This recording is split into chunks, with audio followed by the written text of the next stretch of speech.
தனிப்பட்ட, அதாவது ஒரு தலைவருடைய தனிப்பட்ட வாழ்க்கையை விமர்சிக்கிறது சார். தனிப்பட்ட மீண்டும் மீண்டும் சொல்றேன்.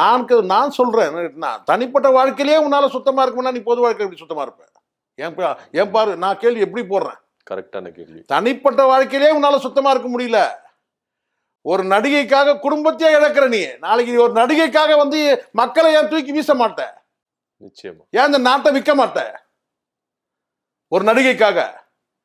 அப்படின்னாடா அவனுக்கு கேட்கிற கேள்வி வருதா? கண்டிப்பா கேள்வி. பின்ன ஏன்னா நம்ம ஆள நினைக்கிறாரு. ஆமா, என்ன நீ பாருங்க சார், இப்போ நீங்க தனிப்பட்ட விஷயத்த நீங்க பேசாதீங்க. சில தருதலைங்கெல்லாம் பேசுறாங்க, தற்கொலைங்களாம்.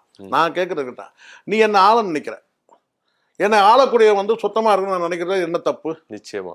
என்ன நீ ஆள நினைக்கிறல்ல, மக்களை நீ ஆள நினைக்கிற, 8.5 கோடி பேரை நீ ஆள நினைக்கிற. நினைக்கும் போது நீ யார்? நீ சுத்தமானவனா? அதை கேட்கிற உரிமை எங்களுக்கு இருக்கா இல்லையா? கண்டிப்பா. அப்ப இதுலயே உன்னால சுத்தமா இருக்கும்ல, நாளைக்கு எப்படி நீ ஊழலற்ற ஆட்சி கொடுப்ப?